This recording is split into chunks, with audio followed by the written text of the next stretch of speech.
Hello, everybody. My name is Jelani, and welcome to the 13th episode of the DeSci Rising series put on by DeSci World, where our goal here is always to provide an opportunity for many of the wonderful projects that are on our growing DeSci World dashboard to just kind of formally introduce themselves, update their progress, highlight their achievements, and just generally engage with both the DeSci world but also the wider DeSci community. Now, as always, the idea behind all this is that at DeSci World, we very much believe that more than the tech, more than the funding, it is the community using these tools that will usher in many of the changes that we are looking for DeSci to bring to the various legacy STEM industries.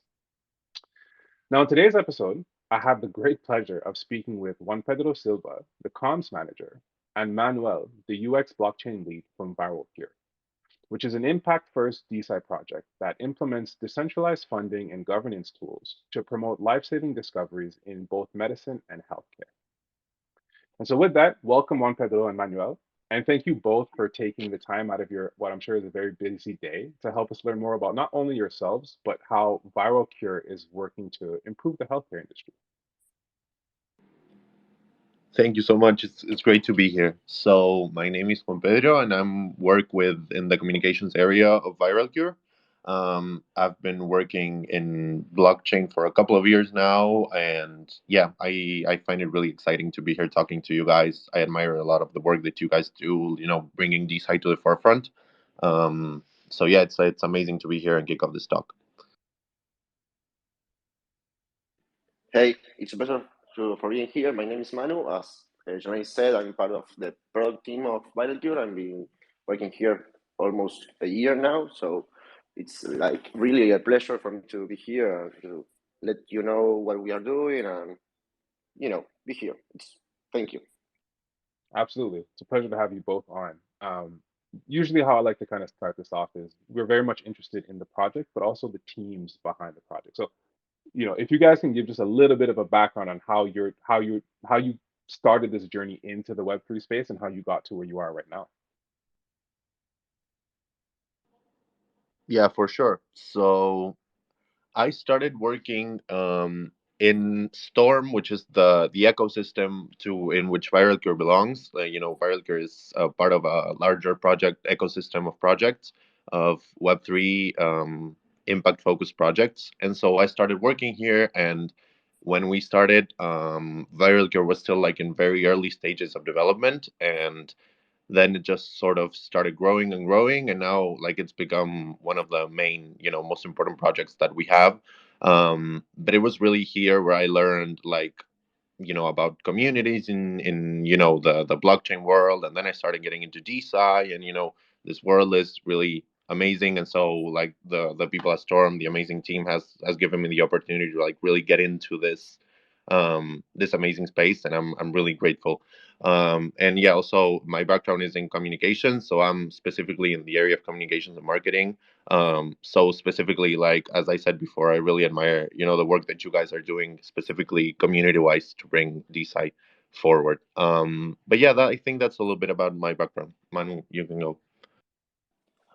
From my side, I started in crypto like probably 2019, maybe I can remember precisely, but I started on my own, just buying crypto, being active in like Argentinian communities, meeting people. Then I got into what we know as NFTs, on like in an artistic side of NFTs, buying token from artists. Later, I got really interested in what it's like the area of governance of how to use blockchain to create like democratic and less plutocratic ecosystems. So it's like one of my main interesting.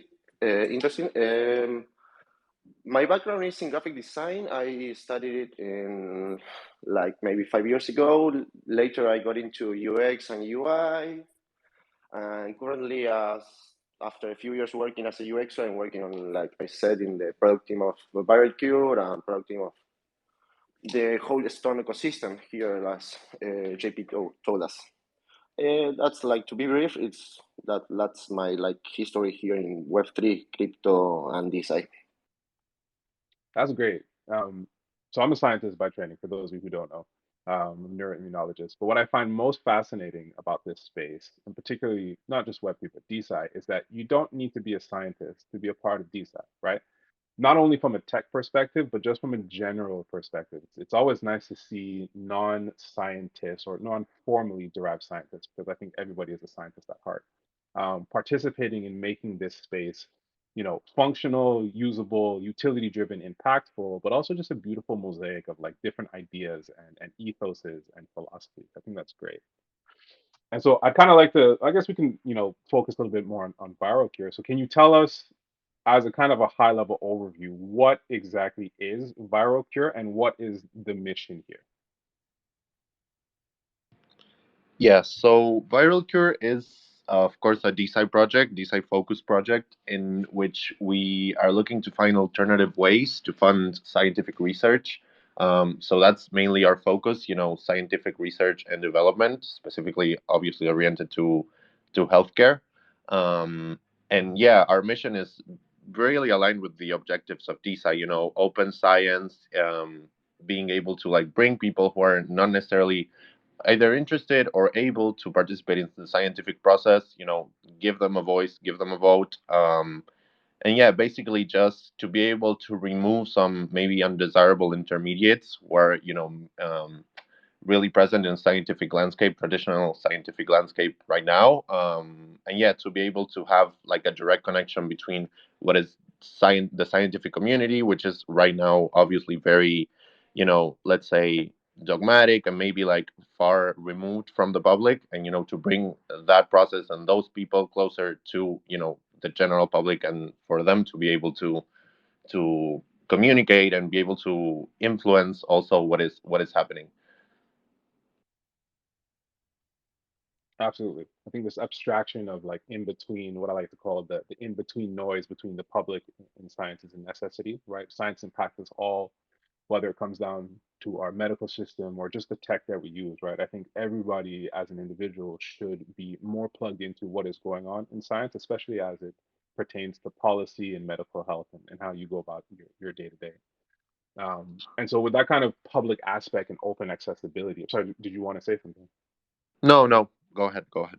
Okay, so with that notion of openness and public access, is ViralCure what we consider a traditional DAO? Is it built on traditional DAO infrastructure? Can you talk about the different components that make up the ViralCure program platform?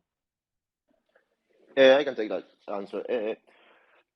But I don't know if we can call it like a traditional DAO built on top of token and plutocratic like guidelines.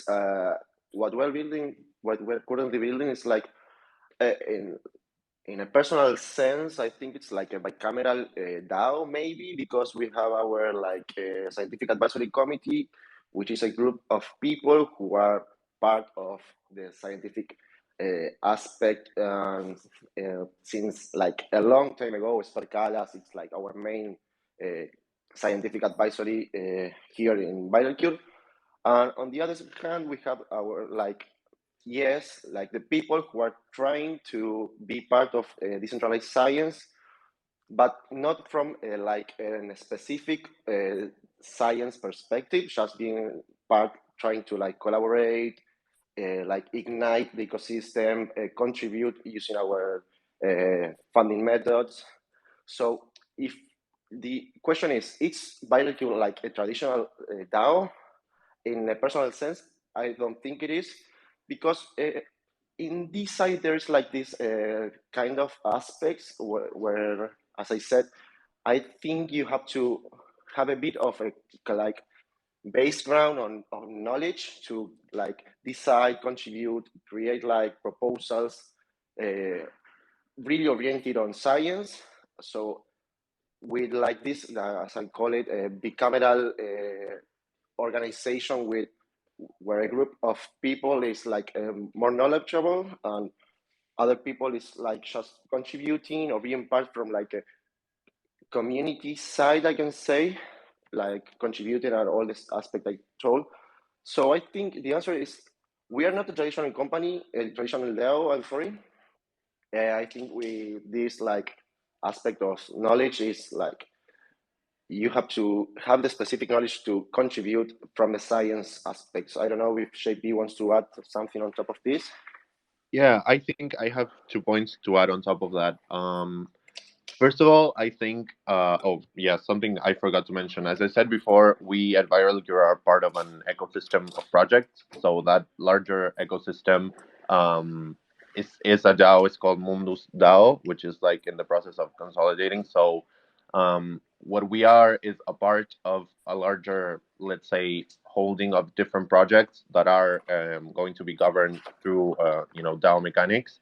But specifically, ViralCure right now, we are not like specifically organized through a DAO. I think that should come later after IDO and public offering. But right now, we really are in no rush to become specifically a DAO since we are part of one already. And the other thing I think, adding on to the point that Manu said before, is that in terms of governance, I think in this side there is usually a lot of push for full decentralization, which is of course something that we all want.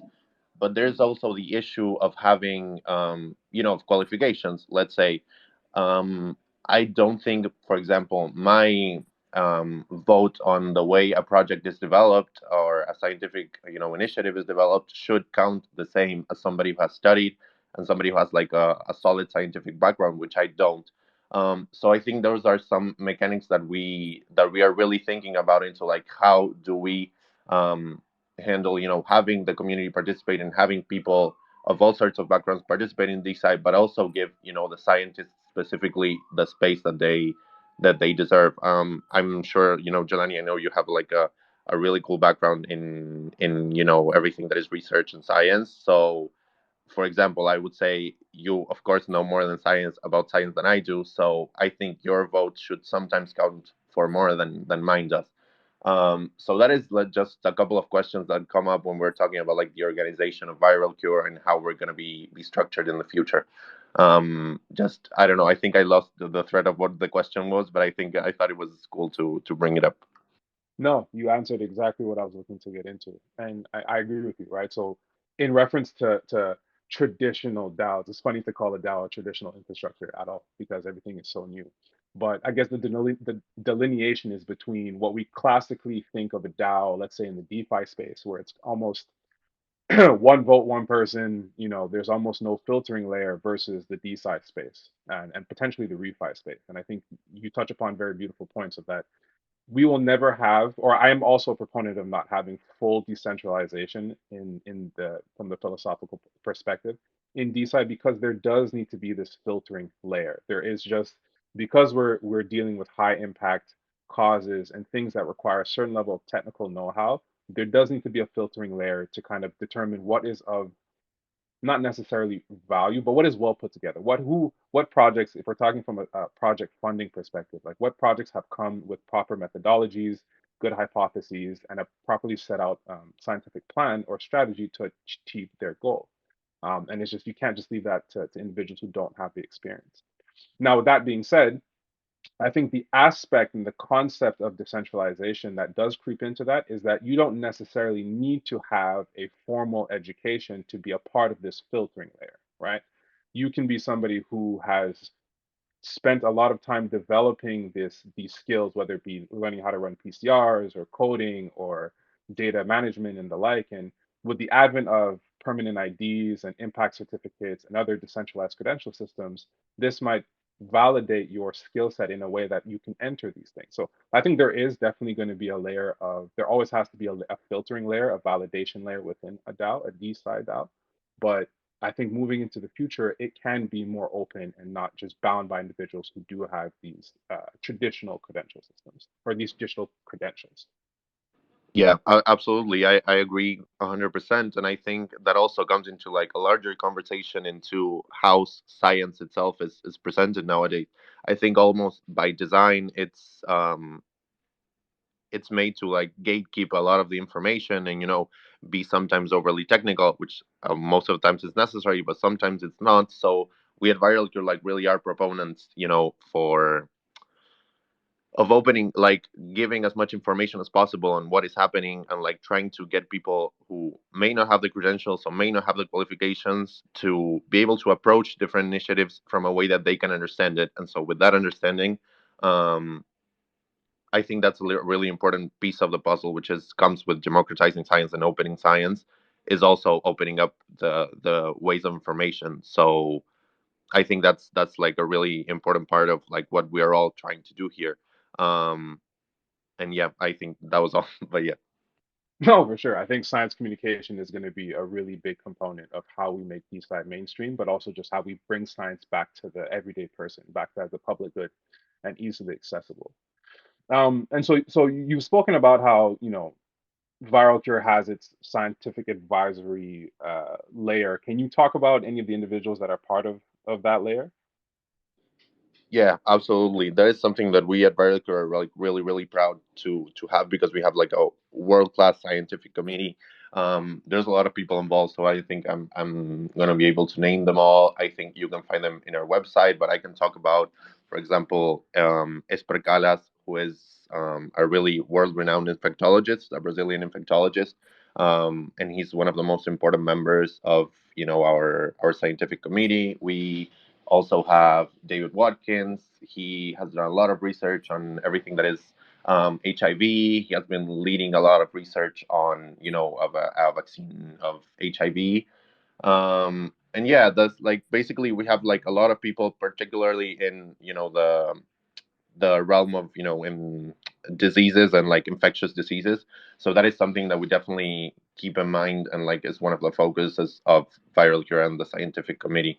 Of course it's called viral cure, so I think that gives you a clue of like what the focus of the committee is. But we're really proud to have all of these world class scientists, working with us and like leading the way alongside us. And yeah, I think you can definitely check out the whole list in our website, because all of these people are worth, digging into, and their work I think deserves to be more recognized because they've been doing it for years and years. Yeah, actually, I'd like to call on everybody to do go check out their website. The VitalCure website is beautiful in and of itself, and they do have a quite detailed list of their scientific advisors and their backgrounds. Very beautifully put together. Manuel, I don't know, or did you play any role in putting together the website? We at ViralCure we really have like first of all, talking about the design, Manu, I can leave you after this, but I just wanted to give a shout out to like the amazing design team and art team that we're working with, that really helped us materialize the image of what ViralCure is into like a really amazing like visual language. So just a shout out to the team because they're amazing. And Manu, I think you can talk more about specifics on the website. Yeah, of course. Yeah. Shout out to the design team. It's always beautiful what they do. My role in like the UX and product team is more like in ideation and research, but I also part of like the design of wireframes and architecture of the website. To talk about the website, you can go and check vitalcure.org to like know more about us, our mission, our vision, and what we are looking forward to do here.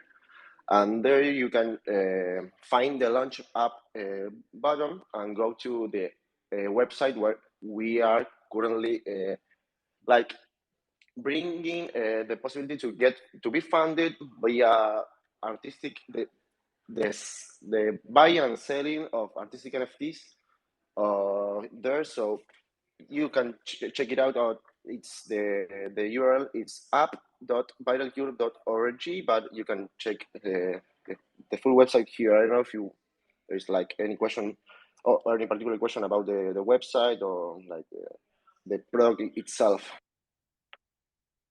So we can get into that. I again do recommend everybody to check out their website. You can go to click on the ViralCure handle or shameless plug. You can come to DeSci World and look at our DeSci World dashboard. We have all the links to their material, website, and socials. Um, but before we actually get into like more of the application layer of the website itself and the kind of underlying backend, I'm curious about the projects. So as GP mentioned, ViralCure, its name is it hints at the perspective of working on a lot of viral based projects. Can you talk about the projects in the pipeline? If there are projects in the pipeline, have there been any projects that have been funded yet? Yes, we actually have like a great trajectory of funding, this types of scientific initiatives even before ViralCure was ViralCure. We are working alongside Mavlock, which is a biotech focused on creating monoclonal antibodies for like different diseases. And that is basically the first biotech lab that has been, powered by what we do at ViralCure. And actually, Mavlock was created almost alongside ViralCure, and a lot of our scientific community is shared with Mavlock. So those are the first, initiatives that we have supported. Hopefully, we can make Mavlog into a bio DAO or something along those lines very soon. We're working on that, but that was one of the first projects that we have helped fund. I encourage you to go help them out. Check them out. It's Mabloc. um, and also we have done some initiatives. I think here's is a good time to like go a little bit back and talk about like how VitalCure came to be, because it has to do with like the projects that we support. So originally, VitalCure came from a project called GPS, which was Global Pandemic Shield. Of course, it came about, in the times of the pandemic, which really gave us the focus of what we wanted to do with VitalCure, which was mainly infectious diseases, among many others, right? But like the main focus in the beginning was that. Um, and so GPS was a platform that funded some scientific initiatives directly through the sale of artistic NFTs. And so through that, we got started and supported a couple more initiatives similar to Mavlock. And then we also managed to do this amazing donation campaign that happened during the pandemic, in which we raised a lot of funds for Hospital Las Clínicas, which is in São Paulo, Brazil, which is like the largest public hospital, in Latin America. And so we did like a great donation. I think was the largest donation campaign that was done to a single hospital during the entire pandemic. So we do have like a cool track record, I think, humbly, in supporting like different initiatives. Yeah, right now. So I think like those main points are what I wanted to cover. But yeah, definitely go check out Mavlog and the amazing work they are doing with monoclonal antibodies. Definitely. Thanks for going a little bit back and telling us more about going deeper into the origin story of Viral Cure. I think it's always interesting to see where these projects kind of come out of. And it seems like I mean, it doesn't seem, your ecosystem where you start from seems very strong and very foundational. So that's always something nice to see in this space. And another thing that I think is really important on that we've kind of glossed over a little bit, but I'd like to bring back is that Viral Cure and its associated ecosystems, they're all headquartered in Latin America for the most part. You guys are decentralized in the sense that anybody can participate, but a lot of the core headquarters are in Latin America. Is that correct? Yeah, that's correct. So we are based in Latin America. There's a lot of the team that is based in Brazil and also in Argentina.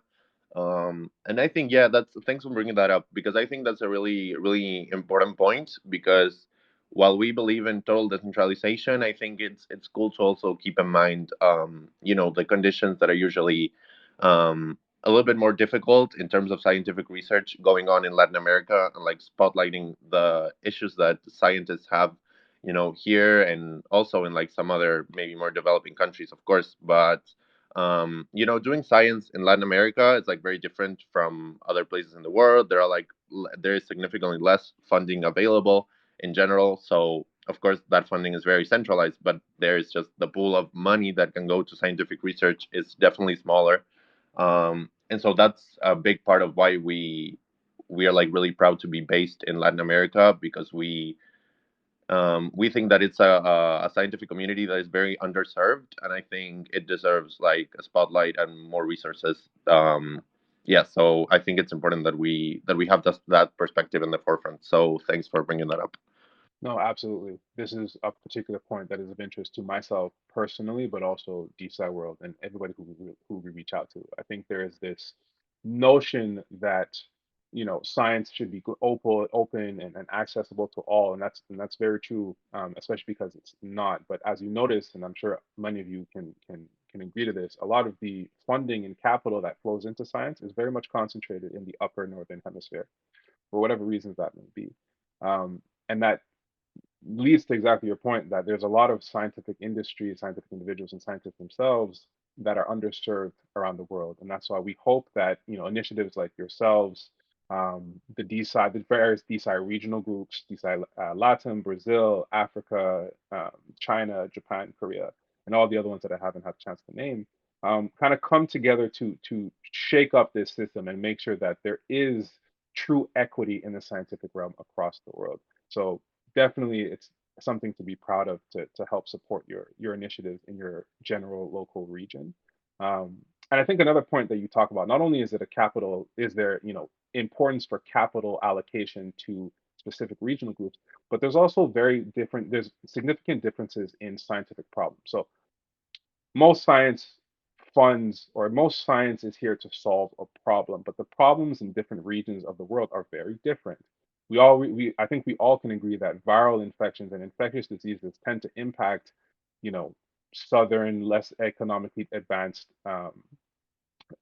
developed populations and regions of the planet more than others.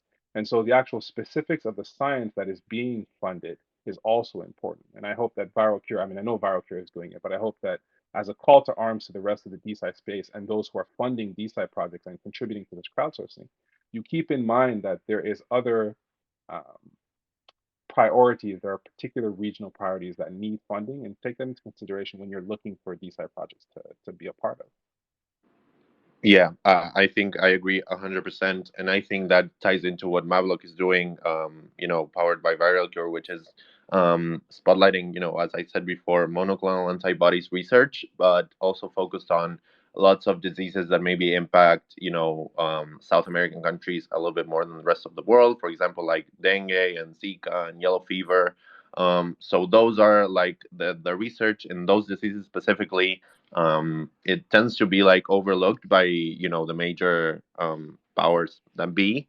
um, but yeah, I think it's important to like afford it the same amount of importance, because it is affecting the same amount of lives and more than other diseases that maybe more, maybe other projects have a focus on. So I think it's really, yeah, important to take into account like a global perspective, and the specifics of each region, and the problems that are facing them directly. For sure, and I think that leads us directly another topic of interest is how does funding work for viral cure? Like what? So in your white paper, you make reference to DeFi as potentially being an underlying layer that is at play here. But how does funding get to the projects? What is the funding infrastructure for viral cure? I can go with this answer.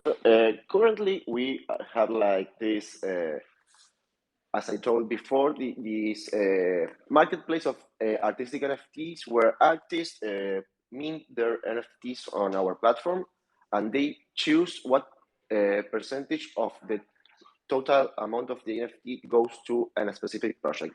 So let's say I mint a picture I took with my camera, and I decide to mint it on ViralCure. And when I'm minting it, I decide what percentage of the whole price of the NFT is going forward to, I don't know, Zika or dengue antibodies of one of Mapblock's projects. Currently, we are working on this idea of mixing the NFTs, which I don't know, maybe last year or last 2 years were like very mainstream. So like making use of this hype to contribute to science sounded like a great idea. This is our pilot product, our pilot project. We are currently working on the MVP, which is about to be launched maybe quarter first next year, which is direct contributions to projects where I don't know, a researcher come to ViralCure, decide to create or submit its project, and people can, after a process of admission where the scientific advisory committee takes place, people can come and contribute directly to the project. Once a backer contributed to a project, it will receive like a proof of contribution NFT, we're calling it. Like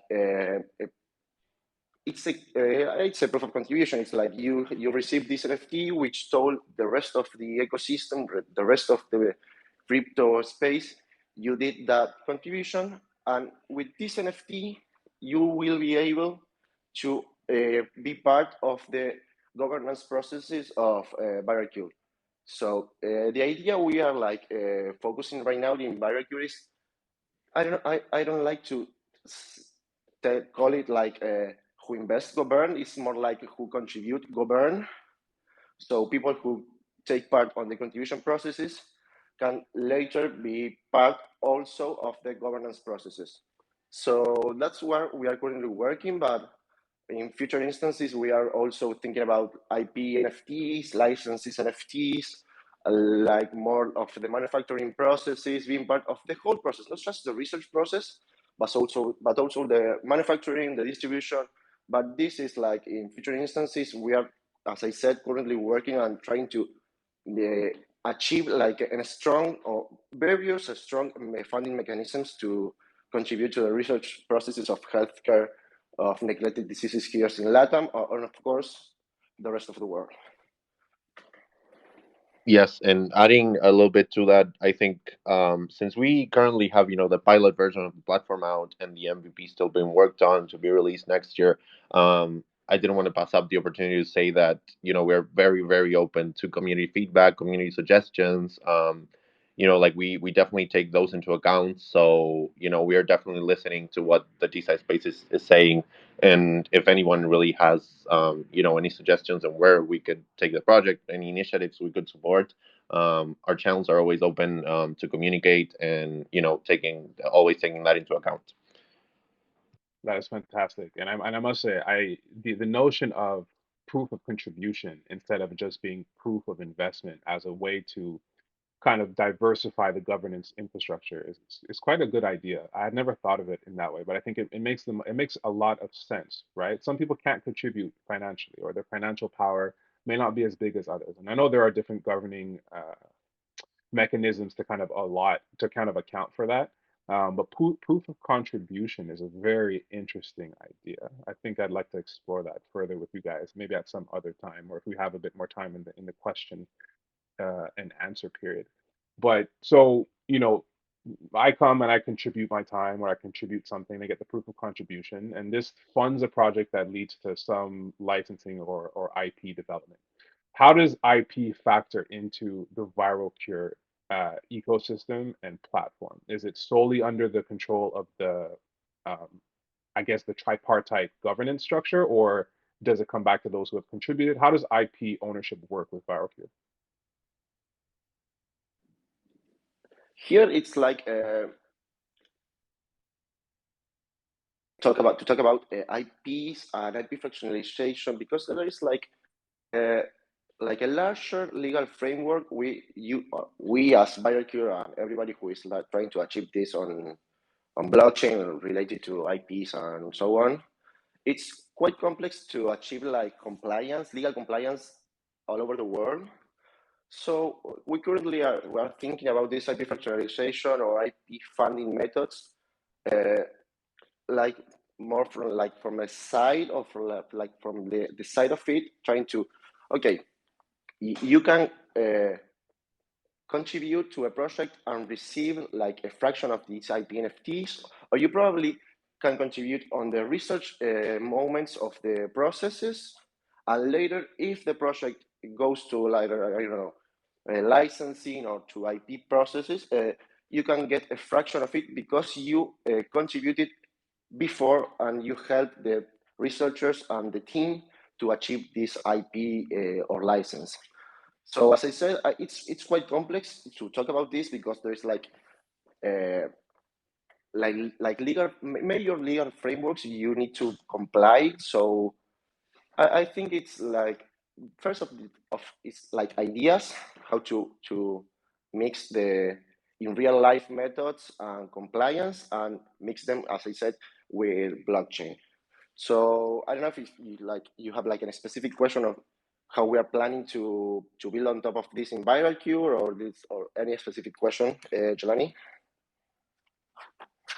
Um, well, and, to be honest, it was a little bit of a trap question because to your very the way I love how you answered it. There is a lot of regulatory, you know, thorn bushes that have to be dealt with when it comes to IP, especially as it relates to funding science, and who reaps the rewards of that science funded, especially from a crowdsourced perspective in DAO. There's a lot of unknowns that we are dealing with, despite the fact that I think a large portion of the space is being pushed and driven by this concept of IP NFTs, which are great. But there's a lot of legal thorn bushes as it comes to dealing with that. So I didn't have any particular question, but if there is something in particular that you guys have thought of that you would like to comment on and talk about, please feel free. I'd love to hear it. So it's like I said, we are like trying to find the like better ways to achieve this way of funding via IP fractionalization or licensing or manufacturing license. So we are currently on the works of it because we know there is some DAOs working with this and doing like financing projects and then getting the IPs, but most of them are like low level IPs or like even projects that they go to patent processes and then they are dead. So we're trying to use what we have from Mablock, like dengue, Zika, and yellow fever antibodies. Mablock already has like a lot of IPs and potential IPs also, and we are willing to test and use those existing and future IPs to, like I said, test these IP fractionalization processes or also licensing and manufacturing license. So in my opinion, I know JP has anything to add, but it's more like an experimental process to achieve ways of funding projects via fractionalization of intellectual property. Yes, I am perfect, Manu. Yeah, I wanted to add that it's something that is really complex, and it's really cool that we are like opening up this conversation because I know it's like a really big pain point in the DeSci community, which is when we're talking about blockchain. Of course, we're all in favor of like doing all of these DAOs and all these structures, and but when it comes to like the real world impact, there's a lot of legal frameworks to take into account, which it is really challenging, which is something that we're really working hard to, and like not not afraid to say that it is a challenge, and we're definitely trying to find the best way to face it. For example, recently ViralCure was listed in public offering in the USA in like regulation A. The license is a regulation A. Don't want to really get into specifics on that because it is kind of complex. But we are like looking into different ways that we can make this happen, legally. Um, but yeah, for sure, I know it is a pain point, and I think it's really important to share this with the community because there may be other projects that that are struggling with the same thing, and yeah, it's important to like give visibility to that. Absolutely. I think this is a point of conversation that is not had enough in this space. I think partially because everybody is building, nobody quite knows what to say, and many projects haven't quite run up against that hurdle yet. But yeah, as peers, as mentors, as colleagues in this space, as part of this tribe that I like to call it, it's good to have these kind of conversations. And I'd just like to throw out there that beyond just the legal framework internal to your own government and in governments that are particularly close to you. So you guys in Latin America, the United States is right next door. Um, but I think the funding, the crowdsourced, the globalized crowdsourced funding of patented, licensed, impactful science medication can also run into things like international secrecy laws, and not just for the medical, but also for other technologies that are being developed. And I think that's definitely a point of contention that needs to be thought of. If you're funding research, but you're getting funded by people from across the world, international secrecy laws are something to keep in mind. But not to sound, all doom and gloom. I think there's definitely a ways out of it. The space is nascent, and we have a lot of supporters, and we have people like Lobby Three and other legal, lobbying entities that want to help us and make our dreams come true. So we'll see what the future holds. To kind of brighten up this conversation a little bit, and to kind of speak to the degens in the room and those who are interested. I remember seeing that ViralCure has a potential token, or there is a token on the roadmap at some point called Cure. Can you talk about a little bit what that has to do with the platform, how that fits into your infrastructure? Yes, of course, I can go. Uh, And this will be like a personal take, and I think I share it with most of the team here at VitalCure and also at larger team at Storm. Uh, I think there's like a particular focus on tokens, like being like a token guides if a project is being like successful or not based on the price of it. I think that's not it's not good because the what here, as you said just a minute ago, the space is really nascent and we are building and experimenting constantly. So we think here at ViralCube that it's better to like build use cases, build funding infrastructure, try these IP NFT things.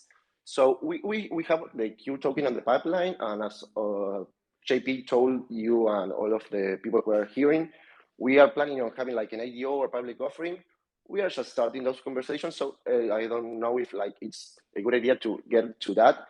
But the idea of the Q token is just like an extra like layer of governance which will be combined on the conversations we're having currently with the POC NFTs, these proof of contribution NFTs.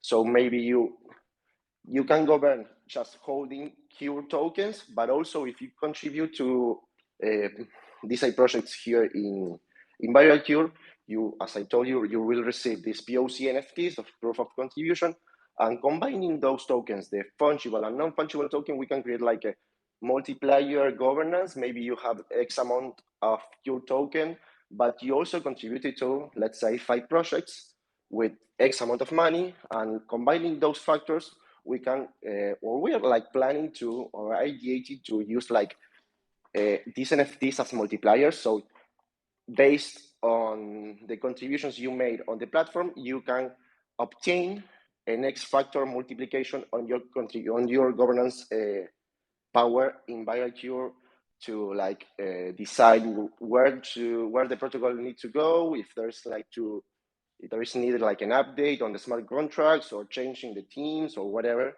So like I think the main point here is we at Storm are thinking of like creating this token to add layers of governance, but we are not like interested on making the token valuable because we think what the project needs, the ecosystem needs, is to have better infrastructure, better use cases, better funding method, better like people participating, contributing, whether it's from the like binding projects to or submitting projects to receive funding, or to create like I don't know, let's say better UX experience in the platform. It's go beyond the value of the token. So to wrap up this point, I think it's better to have a token that at layers of contribute a layer of governance. I'm sorry, but with less focus on the financial like side of it. So that I think that's it. I know maybe if JP wants to add something. No, I think we're good with that. Yeah, just basically like to wrap up, the token is in the pipeline, but we really want ViralCure to like be more focused on like what are use cases, and as Manu said, I think it's important to take into account that we take the token as a tool of governance and not so much like a speculation tool. So I think that's a really important focus on what we're doing here. I agree. I agree wholeheartedly, and I'd like to formally stamp that out. I think the major difference between DeFi and DeSci is that we as in DeSci are inherently utility driven. We are not speculative. There is a little bit of speculative nature in the space, but we do not have to ascribe to the traditional things that exist in DeFi. So things like NFTs and tokens, these are tool sets. These are screwdrivers and hammers that we will use, that we can use to help further our missions. But there are also things that we can let go of. We are a nascent space, but we're a very powerful space. And I think we can change. We don't need to follow in the previous steps of what's happened in Web3. We can create our own infrastructures, our own culture in the space. And I'd like to heavily emphasize this notion of culture. We can create our own culture in terms of the utilities of what we're developing in the space. And I love that you guys are talking about this. And for everybody who's listening, I think you can all see that ViralCure and Storm is approaching their mission from a holistic standpoint, right? It's not just the token; they're building multi-layered aspects of governance, different aspects. They're experimenting as true scientists should do in terms of developing what actually works and how we're going to stand apart. And so I'd like to applaud you and shout you and the team at Storm and ViralCure for taking these initiatives and trying something new. That's great.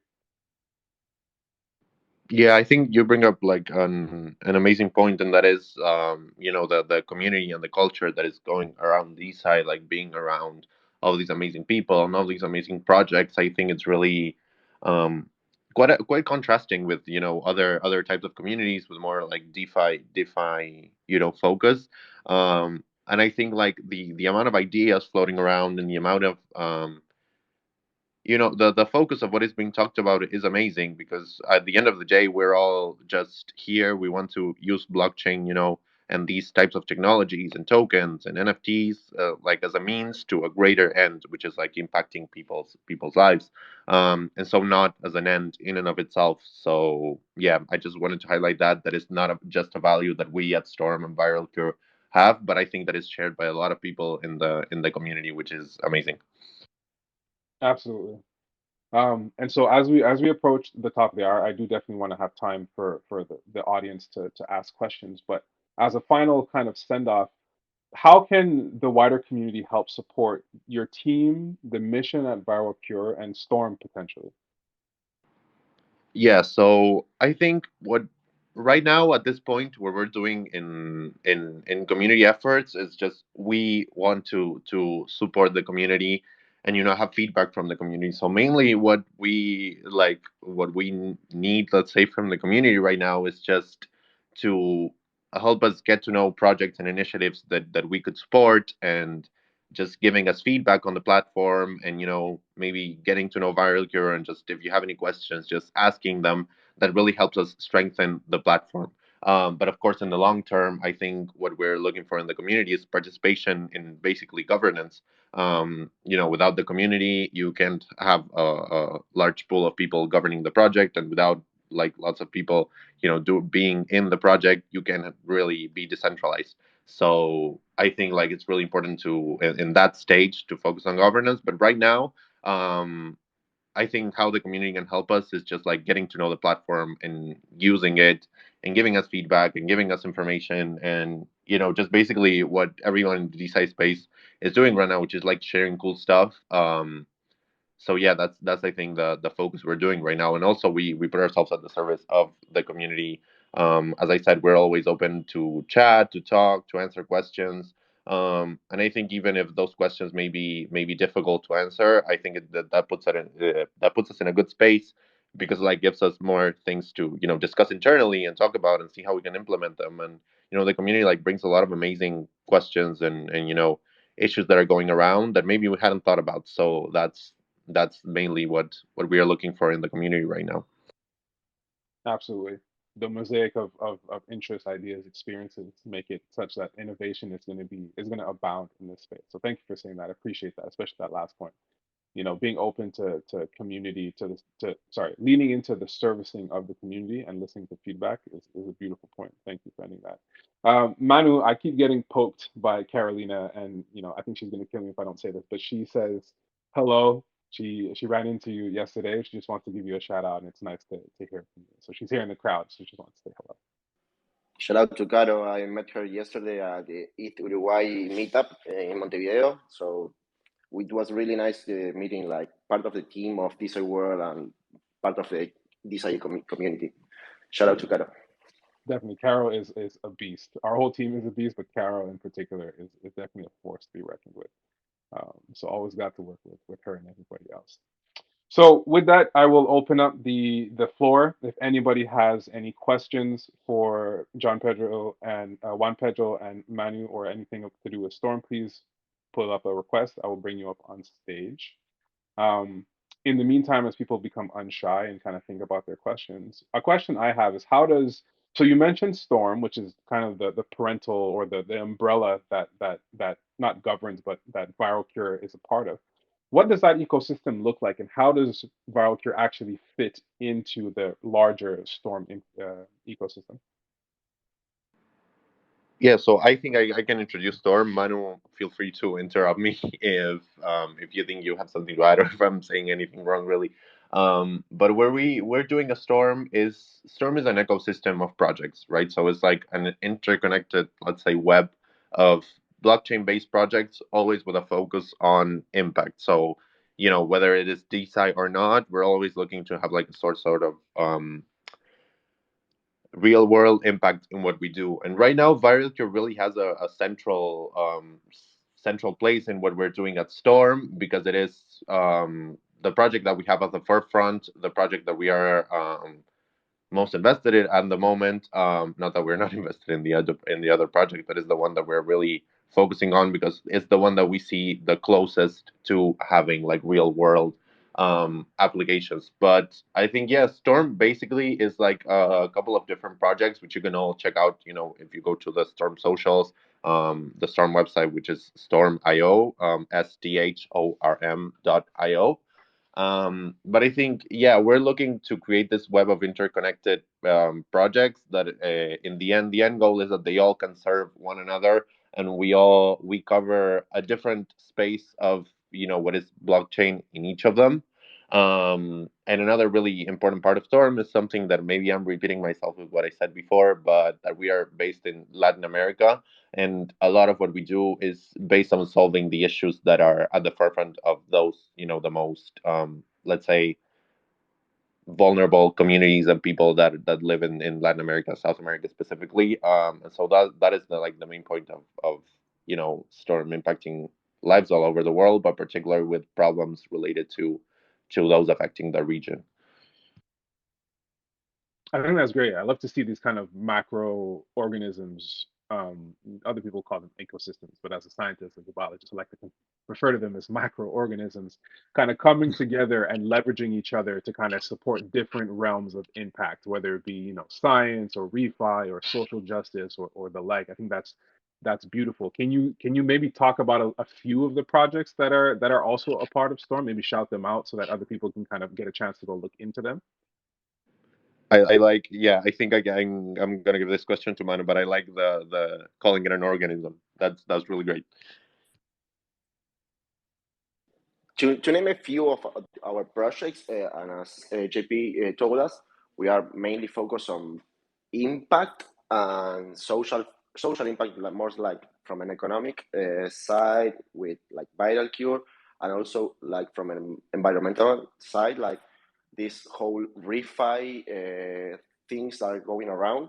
So one of our current projects we are like building and going around compliance, all the things we need to do is, and I'm really interested in this project. It's called Planetary X, which is basically finding ways to regenerate like the environment, the ecosystem, plants, water, trees. So I think we are like we can speak about refi from like regenerative finance environment and regenerative finance, or we can speak about refi as a whole ways of like finding ways of impacting socially, like with VitalCure in the economic sense, as I told, or with Planetary X with oriented in like environmental way. But also, if you go to our website, which is storm.io, you will find our whole like ecosystem, or our whole all of our projects. You can find Mablog. You can find like we were working on a project which is really interesting for me, which is called Paradox Paradox One, which is like a DAO tooling to like enhance the relations between the DAOs. Like how can two DAOs which are trying to achieve the same thing connect and work together, like DAO tooling from intra DAO and between DAOs. So I think it's quite interesting, and I which I was part of the team. I couldn't find like another project doing this thing. There's like a few helping DAOs to work like from like an inside, like from the inside of them, but not relation with others. I don't know. Maybe we can talk about other of our project, which is Crimey, which is we are currently like iterating our first ideas, but mainly it was oriented on focus on like trust, like tracking the origin of clothing, like where how much water a piece of cloth use from where is the fabric, the piece of cloth use. It's traceability of like clothing and like from having like where to know how much time was spent doing it. Another project we can talk about, I don't know, maybe, well, Mablock, ImmunoX, which are related with VitalCure. I don't know, maybe you can go and check our website and you'll find out all of the projects. And I don't know, sorry. No, No, I mean yeah, go that. ahead. Oh, I sorry. was just gonna add that, yeah, like all of the projects are on the website, but as you can see with like the small blurb that Manuel has shared, we're all like focused on different um, aspects of like real life. So we have Crimey, which is focused on fashion. We have Paradox One, which is going to be like a refi metaverse of sorts. We have Planetary X, which is focused on like the environment, and so there's like a lot of different columns of Web3 and the real world that we're trying to solve through this through the ecosystem.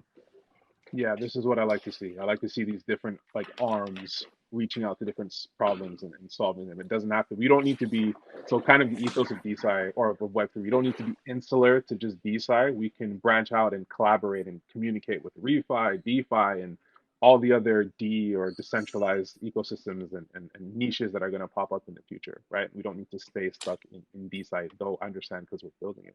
And a particular shout out, I'm interested. I looked at ImmunoX as an immunologist. That is one that I'm particularly interested in. It looks really cool. But I don't want to, I'm going to give a chance for both Ed and whoever's behind the Desire um, handle to ask their question. So Ed, go ahead, ask your question to Juan, Pedro, and Manuel. Yes, I really appreciate the recent comment about connecting with how ecosystems and regenerative, and because I come from the regenerative farming community that created regenerative agriculture. And one of our strong points is in health and nutrition. How can the soil biome and the deep science of how that works, and then getting nutrition into our plants, and then helping to give resistance through that nutrition for health. And we're finding a lot of success in the work what we're doing. And when we examine our products now, we're finding the nutrient density, the phytochemical spectrum, microorganisms beneficial in our products and stuff is just really increased over sort of the establishment food system. And so we're hungry to learn from the other direction, and we think we have a lot to share from what we've understood now. None of us really, I mean, there's a few that now farm and they came from, they have PhDs in agriculture or something, but not in sort of this new paradigm shift in agriculture, which is much more centered around biology instead of chemicals. And so it's just, I love hearing that. I mean, we're getting closer and closer to being able to really connect. That's why on our farms, we encourage grad students and people working on these different things in universities to come out and really get a sense of what we're doing and how ecosystems really affect our health and affect resilience, and affect climate resilience. So it's great to hear this work. And I just enjoy this group so much. Thank you. Thank you so much. Yeah, we're big fans of everything regenerative, so it's amazing. And of course, if you want, we're really open to continuing conversation. Our channels are always open. And yeah, we'd love to talk more about this. So amazing. Network approaches, and multidisciplinary community and teams. That's what's going to change the future. That's what is most effective. We know this scientifically. We know this. So let's just keep pushing this message across. Ed, always a pleasure to hear from you. Desire, I don't know if that's Maria behind that, but go ahead and ask your question. Yes, Jelani, it's Maria behind it. Hey. It's so nice to have a bunch of friends here. Hello, Jelani. Hello, Carol. Hello, Manu. Hello, Juan. I see Daki from the side China as well. Julieta. Hello to everybody. It's a pleasure to be here. I follow you very carefully. I'm Maria Gorete Freitas. I'm calling from São Paulo, Brazil. So very close to you. ViralCure, and I spoke to you a few days ago as well. I would like for you to let me know if Storm is going to work like opening cohorts for projects, and which kinds. We've heard that you are very focused on infectious diseases and also vector-borne. But I would like to know whether you would open like a call, for projects. How do you think and working from now on? Thanks a lot. Thank you, Maria. It's great to hear from you again.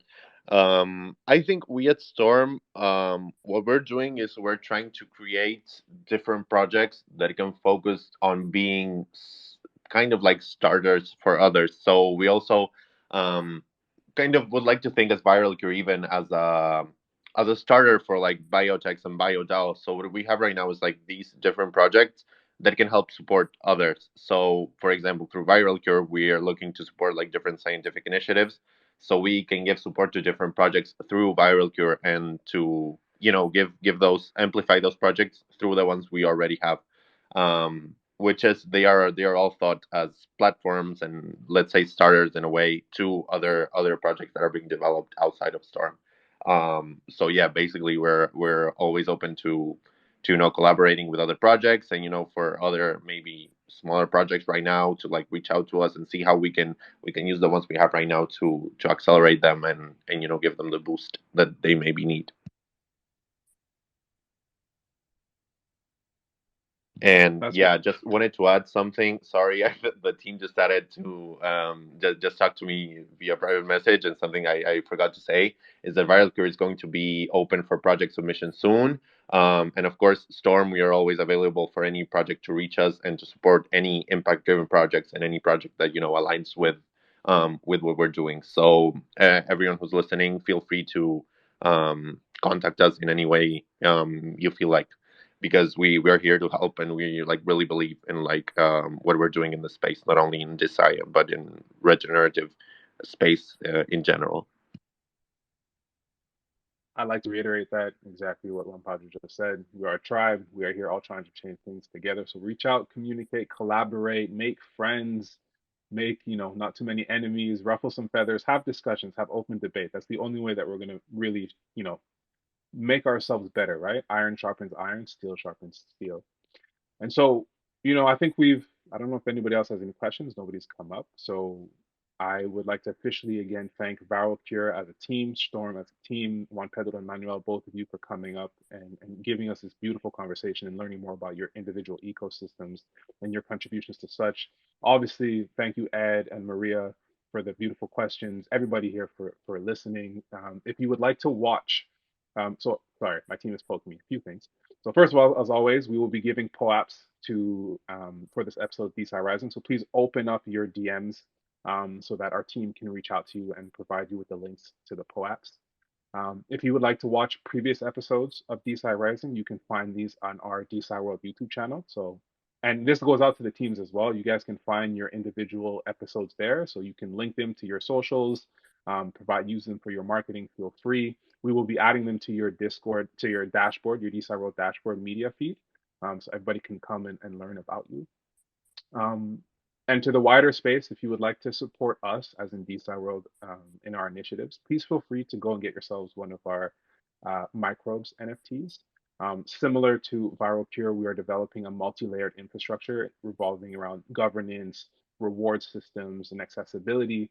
And microbes are going to be a key role of that in our growing ecosystem. So keep an eye on that. And so with that, everybody, I hope you all have a fantastic weekend. And I hope to hear from you guys soon. I will definitely be in touch with everybody here. Have a great weekend, all. See you guys on the Thanks next so much, episode. guys, for giving us the space to talk. And yeah, great job, great work that you're doing in DeSci World. Like we really admire you guys. Thank you so much. Thank you very much. Absolute pleasure. We'll be in touch. Bye, guys. Have a great day. Bye. See you.